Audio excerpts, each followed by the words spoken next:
Good afternoon, Afro friends and family. You guys are tuning into a very special edition of Afro Cooking Live. Of course, I'm your host, Aria, Brent, and here with me I have Chef Aaron Taylor of Atlas Food Group. Chef Taylor, please introduce yourself. Hi, my name is Aaron Taylor. I'm the corporate chef for Atlas Restaurant Group based here in Baltimore, Maryland. And I'm here to hopefully display a dish for you guys today. All right, so can you tell us what we're getting into today? What are we making? So I'm making a dish that I kind of hold near and dear to my heart, but one of my favorite things to eat in life, and it has a very nostalgic value to me, is grits and being able to do different things with grits. So we have a Jalapeño Cheddar Grits that I'm going to serve with Braised Short Rib, some roasted corn, and Crispy Shallots. Okay.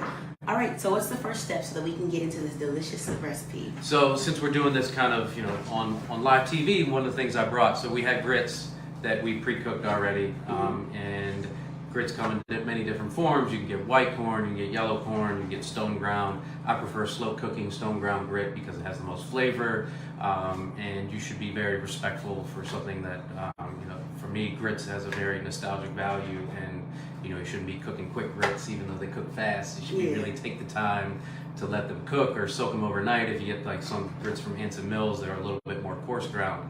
But these are stone ground white corn grits. We pre-cook them. The ratio is about 5 parts liquid to 1 part grit. They take about 45 minutes to an hour to cook. You bring it up to a boil, stir the grits in, butter, salt, heavy cream, water, milk, and then cover them up and let them simmer really slow. And that's what we have here in the pot, so they've been pre-cooked. Also, I brought with me, we made a jalapeno puree. Let's see if I can figure out how to get that. They can see it. So this has roasted jalapenos, it has raw jalapeno, put a little bit of spinach in there to give it a nice bright green color.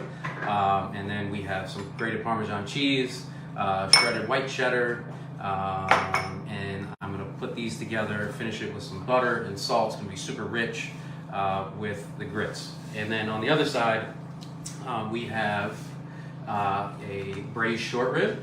And this is kind of how we would do it in the restaurant. So we pre-cook them.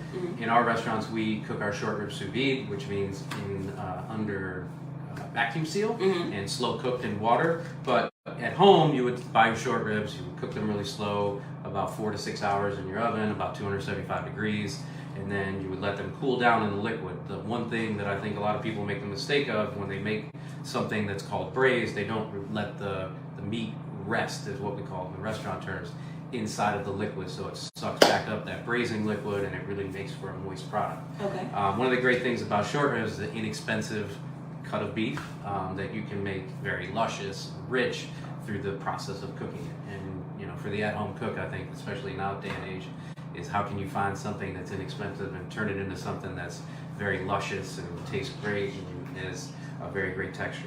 Awesome. All right, well, I'm going to let you get started, and I'm going to maneuver our camera so that they can see everything that you're doing. And in the meantime, I have a few questions for you. All right, excellent. So go ahead and start getting into your thing. So one of the things we're going to do is I'm just going to open it up. I have my liquid that I cooked the short rib in the same pan, and that's what we're going to use for the sauce.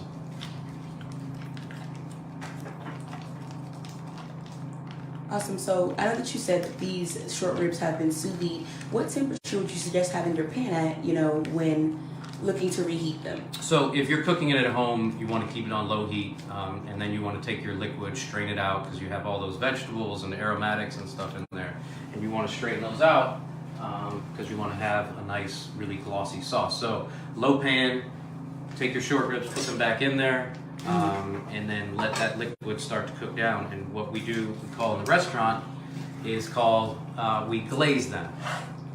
And it should kind of look almost like a barbecue glaze if you were doing a wet preparation of a barbecue sauce or something like that on a piece of meat like ribs or something like that. Okay, awesome. So earlier you were mentioning how sentimental grits are to you personally, and there's the world's biggest debate as to whether or not grits are meant to be savory or sweet. What is your take on that? For me, I'm not a fan of sweet grits. I do not like cream of wheat. Right on. Oh my gosh. I grew up eating grits. One of my probably fondest memories from a culinary standpoint is I think I was about 6 or 7. We were in Chicago for a family event, and I think it was either a wedding or something, and we were at my cousin's house. It was the first time I had cheese grits, and from that day forward, I always made sure when we had grits, and we had it a lot because my family didn't have a lot of money growing up, there was cheese in the grits, and I prefer white cheddar. I like a sharp cheddar with a lot of butter and super rich. Yes, you are a man after my own heart. I tell people all the time that if grits were meant to be sweet, although, like you said, I do not agree with using instant grits, they come in flavors like cheddar or salt and pepper or bacon. I'm like, you never see sweet grits, which lets me know y'all are doing it wrong. But as you start these short ribs, I'm going to come back around here and help you get into these grits. You guys, we have another very special guest with us. Please help us welcome our publisher and CEO, Dr. Toni Draper. She's going to be joining us today in the kitchen and help us get this recipe going. Well, hello. I'm just coming on to say hello, Chef Aaron. Very so nice to meet you. Nice to meet Very you nice to too. meet you. I don't know if you all let me stay here though, because I like sugar on my grill. I was a king of wheat. Yes. So sorry. That is outrageous. That's okay, though. You can Hey, say. to each their own. Right. That's the one thing about food is everybody's got their own preference. But really, I want to watch this. I want to actually see it from as our viewers are seeing. I just wanted to stop on the set and say Thank you for joining. hello. Thank you for being here. It's my pleasure. This young woman is amazing. She does these cooking shows every week, I think. Yes, ma'am. And so always does amazing recipes. So what are we making today again? So we have braised short rib, Okay. and then we have cheddar grits that I'm going to richen up with a jalapeno puree. So it's going to be a balance between rich, a little bit of spice to it, some roasted corn, and crispy shallots on top. Amazing. Cool. My pleasure. All right, go right on. All right, Chef, I'm ready to help. How can I do so? So we've got our grits. We're warming them up. I'm going to let these get a little bit thicker. Because when I want it to be nice and kind of tight together when it comes together. So we'll cook out a little bit of the liquid that's left in here.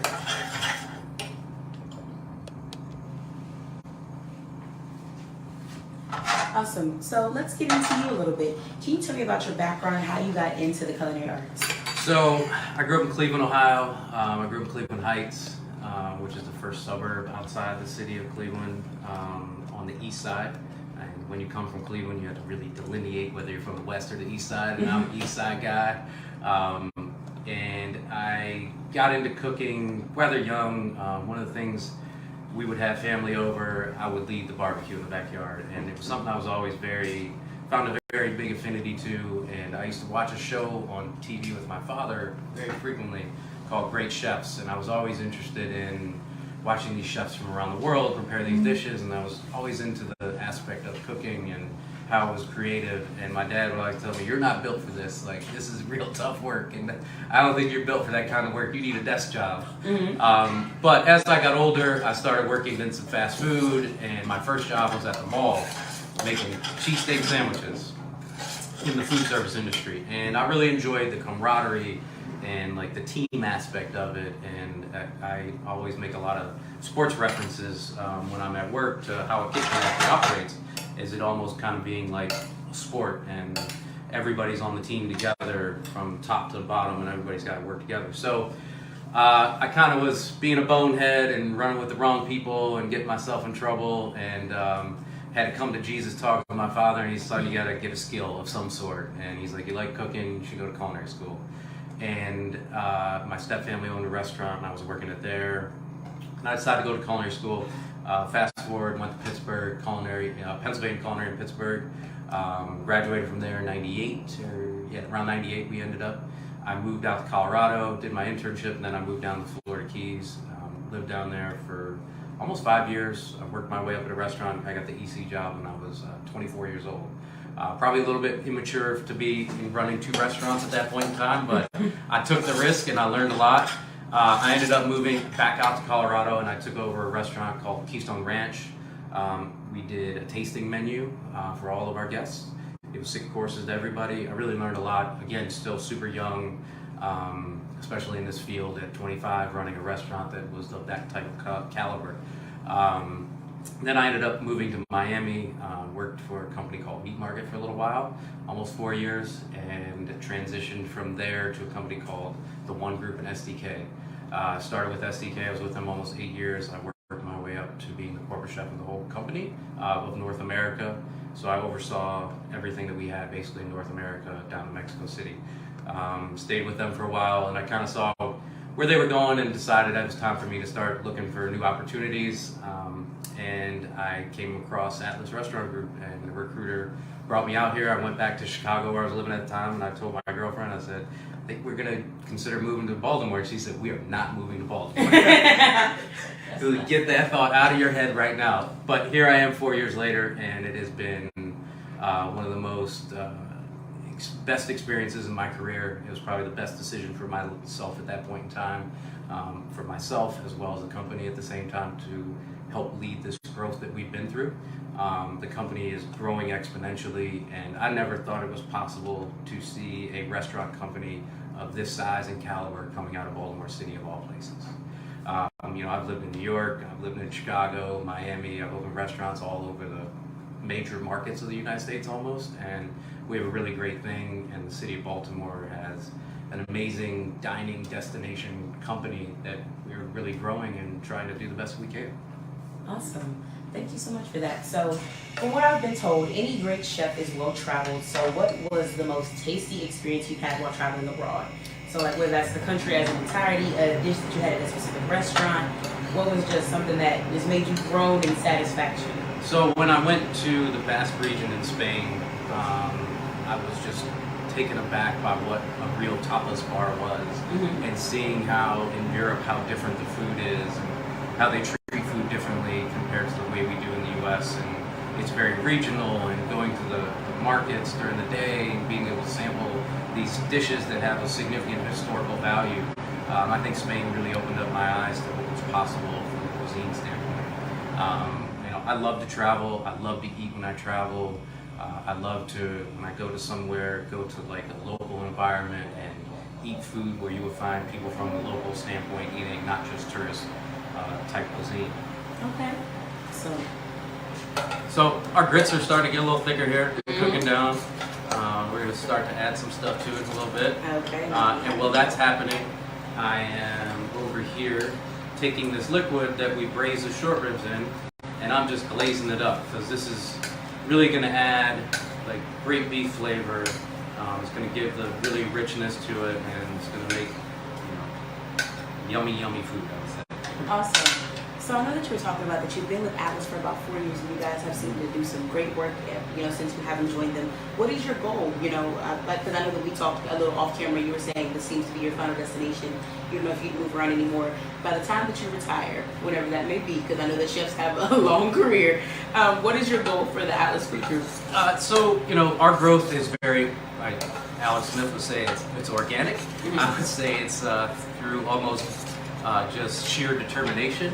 Our goal is to grow the company as big as we can, try to employ as many people as we possibly can while we're still committed to what our core values are as a company, and try to be impactful on the community as well along the way.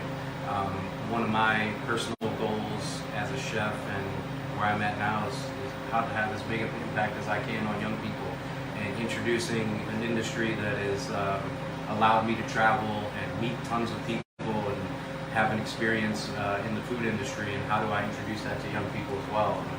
This is a great profession, and it does take a lot of commitment, but you can come into the restaurant field and earn a good living, take care of your family, and have a creative output as well, and learn how to run a business and how to interact with people and be in a very diverse environment. And like we were speaking about earlier, working in a restaurant, it'd probably be the most diverse environment that you could put anybody in. And I think it is a great experience for a young person to work in a restaurant, because you become empathetic to dealing with people on a day-to-day basis, and having great experiences. And somebody might have the worst day of their life, and they come in and you impact their life through their dining, and they turn their day around, or somebody's celebration, or whatever they're dealing with in life, whether it's good, bad, or whatever, or just somebody's traveling through and they have a great experience through your food or your experience from service and stuff like that. Awesome. So do you have any desire to kind of expand as an individual or independently? So do you have any ideas for food trucks or a restaurant of your own? So I currently have been entrusted to become a partner within the business, and as we go forward, it's something that I've been very happily offered, and I'm very privileged to be able to be a part of that. and be able to invest in the restaurants that we go forward. So it's, my path is what we're doing as a group and what we agree on from an ownership and myself and Brian McCormick, our COO, and how we're going to grow the business. And like I said, this is my last stop on the train, Okay. hopefully, and as we grow the company and keep pushing forward. Okay. Awesome. So what's up with the grits? I see So- them kind of bubbling. So the grits are getting there. So we're going to start. We're going to add some cheese now. Mhm. So we have some Parmesan. Add about half a cup of Parmesan. Okay. And that's going to give nice salty, rich flavor. Then we're going to add about 16 ounces of white cheddar in there, Okay. and that's shredded. We're going to let that start to melt in there, and then you're going to see the grits start to tighten up, as you can see on there. And that's just from cheese and everything. And then when that gets melted in, we're going to add in our jalapeno puree. Okay, awesome. So where can I help? Besides, I say I'm more than willing to I'll taste have test as well. But I'll have you put some of the puree in there, Okay. and then we're just going to keep, glazing this.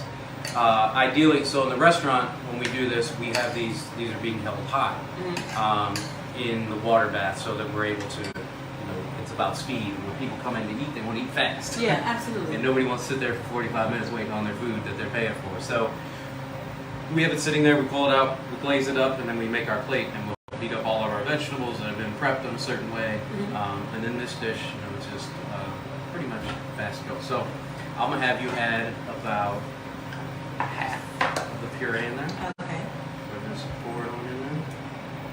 I think that's about half. So it's not leaking everywhere. So this is going to give us a nice, green, rich kind of color.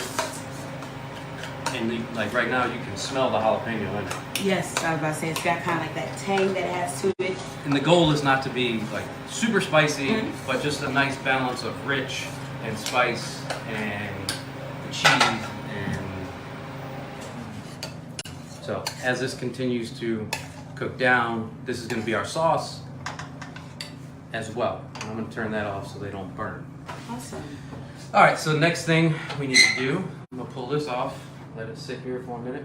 We need to warm up the corn. And the very last thing I'm doing, I'm going to add butter to that. So we'll let this warm up, and we're just going to basically warm up the corn and the butter. So we have corn, we roasted it on the grill, and then we shoved it. So it's a nice play of, you got a little bit of heat and spice, sweet corn, rich short rib with the braising liquid that'll give you the flavor from the red wine and all your accoutrements that go along with it from a flavoring standpoint. So what flavor profile would you say this falls into? So what did you consider Southwest? What did you consider Southern? French-ish Southern. Okay. Okay.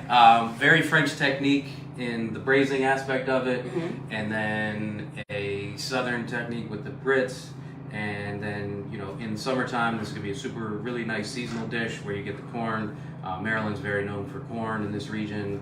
In July, early August, you can get amazing corn, which is just further drive home the corn part of the grits. Okay.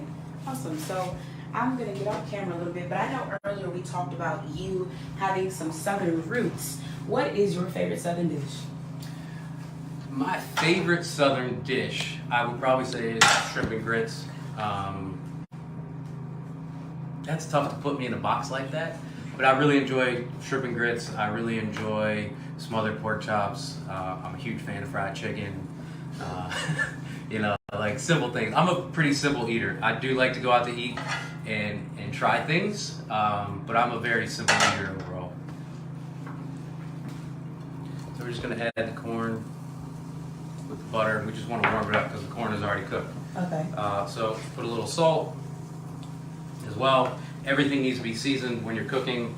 You should really make sure that you season everything along the way to make sure that you layer your flavors.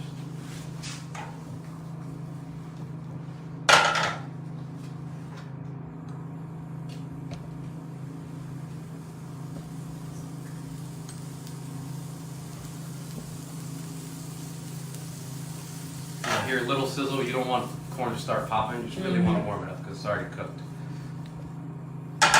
So, say I want to try this recipe, but it's the winter season and I can't quite roast or grill my corn. How would you suggest doing it inside? So, if you wanted to substitute the corn, you could do with roasted peppers. You know, you can find a really nice, you could do this with mushrooms. It's a pretty versatile dish to change up. The veg can change as seasonal as much as you want. Okay. You know, you could do some stewed tomatoes on here. Something that's really just going to give it a different texture, so it's just not soft on soft. So the corn's going to give some pop. The grits are still going to have a little grit to it. That's why it's called grits. Yeah. So we're going to also finish the grits with some butter. And people are probably going to get very astounded when they see the amount of butter that I'm going to put in here, but I think that grits are meant to be buttery, so that's all right with me. I think that the butter is what really, the butter and the cheese is what really going to take it over the top. So we're going to put the butter in kind of at room temp and just fold it in. And you can do that last if you put the cover on it.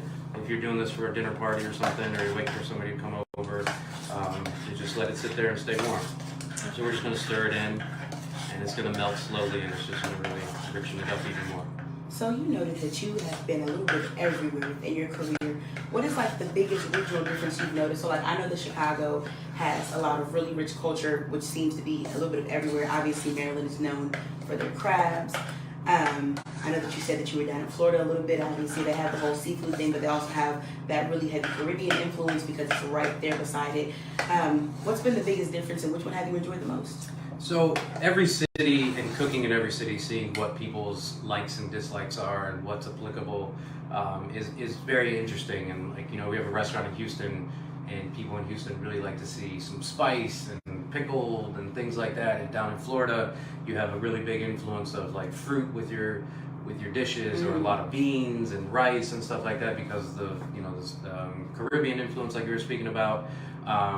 For me, my favorite, like, it's hard for me to go into a box and say this is what my favorite is because food is so big and it's so vast of what you can get into. It's hard to say. Like Chicago, I learned a lot of lessons there. Like people in Chicago, when they want medium rare, it's a little bit rarer than I was used to. Yeah. And I learned that lesson the hard way when I opened a restaurant there. In Houston, you know, people are looking for, like I said, a little bit more flavor, a little bit more balance of heat and spice, and it's just really adapting to that. Like I said, going into the area and really going where locals go instead of what's something that's just about what tourism is. You know, when I went down to Guadeloupe, which is a French island, they have a spice blend that is very centered around their island, and it's called Colombo. And they braise short ribs in Colombo, or they do goat Colombo, which is different from you go to Jamaica and it's goat curry. Okay. And it has to do with the influence of when, you know, the Europeans were coming through the islands and the African influence as well. Okay. Interesting. Well, thank So you for sharing that. we can go ahead and plate up. All right. So we're just gonna put a nice little spoonful of grits in the middle, and I will put this in a bowl just because, you know, there's not anything to really hold it together. And it shouldn't be, look, if you get grits that are super tight and not rich and creamy, for me that's like they just boiled them with no butter, nothing. Like I'm good on that. So we've got our grits down, and then so we're putting our short ribs on top. So we're gonna put the corn down, and then we'll put the short ribs on top. So we're gonna kind of sprinkle the corn around. And for me, it's about really getting different colors and contrasting colors. So we got the nice green, we've got the bright yellow corn. So can you talk about that a little bit more, the importance of plating? Because I've always been taught that you eat with your eyes first, which I completely agree with. I've had some delicious food that's pretty ugly, and I trust it because it comes from a home cook that I know what. Like it'll be from like a relative, but like what can you talk about? Like you said, when you're plating, what is something that you always aim to do so that the food looks appealing? Plating is the artistic side of it. Okay. And it takes a lot of refinement to really be able to plate and like hold your spoon properly and have the eye of making your hands do what your eyes want to do. And that's the difficult part of really learning how to be a chef and getting the rest of your team to be able to do those things, and people that have not really had that type of experience in training them up. So plating, you do eat with your eyes, and if you have something that comes down and you're in a restaurant and you're just like, what is that? You're probably gonna be like, I'm not good on that. Yeah. But if the flavors are very solid, you might really be into it afterwards, because at the end of the day, you do eat with your palate. Mm-hmm. But it can be very off-putting if the flavor, if it's very brown or whatever, and you're like, it's not into that. So I think if you can use different colors through manipulating vegetables to get to a different outcome, that's what's really going to enhance your dish. Okay, awesome. So we got our short rib here. I see you're lucky. You got some big short ribs. Every time I've seen them in the store, they've been scrawny. I don't know if they're not feeding these cows or what, but Oh, they're feeding them. Cows are big nowadays. So we take a little bit of this, and we're going to kind of drizzle it around the outside. And that's just our braising liquid, like I said, reduced down. And the same thing here.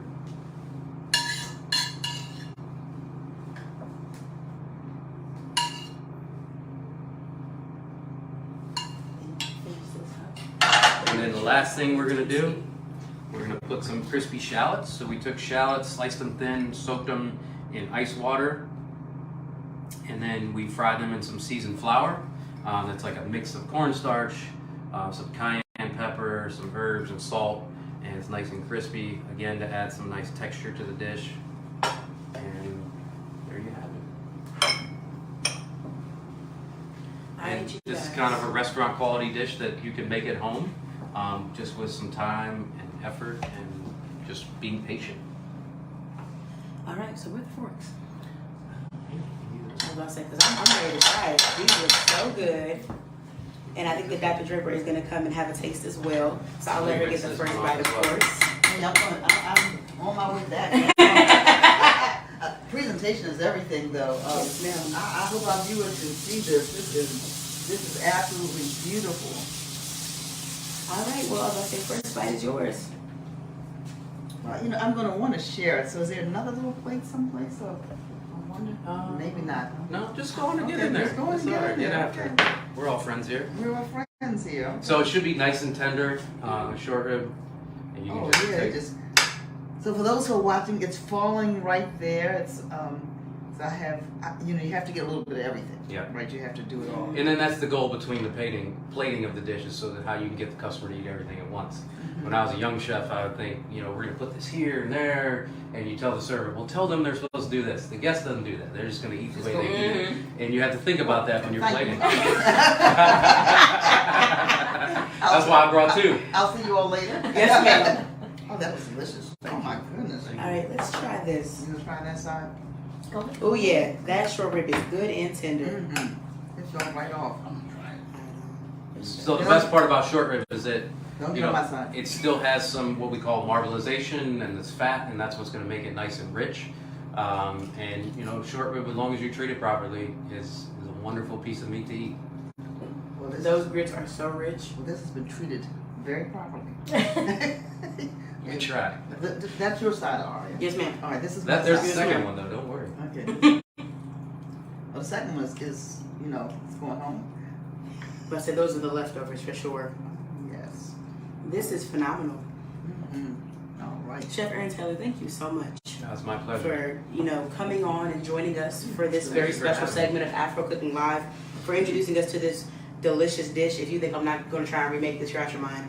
I'm gonna try and impress somebody with this. I don't know who. I'm gonna tell my mom, be like, look, I figured out a new recipe and I can make it. But this is amazing. I always, whenever I do these lives, I always give my own food like a rating out of 10, and this is like a 13 out of 10. Thank this you so is much. I phenomenal. appreciate it. Yeah. Thank you. I'm gonna have to eat the rest off the camera because I don't want to get too feral. But everybody, thank you all so much for tuning into this very, very, very special episode of AFRO Cooking Live. We are so honored to have Chef Aaron Taylor of the Atlas Food Group here with us.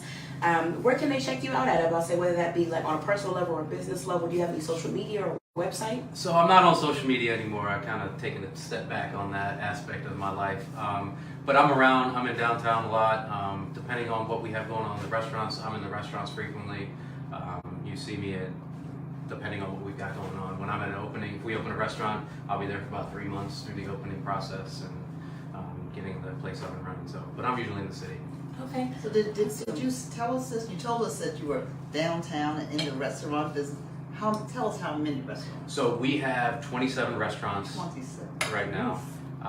with the bulk of the business being in Baltimore City. And our base of our company is Baltimore City as well. But we've started to expand out into Annapolis. We have 3 restaurants in Baltimore County now.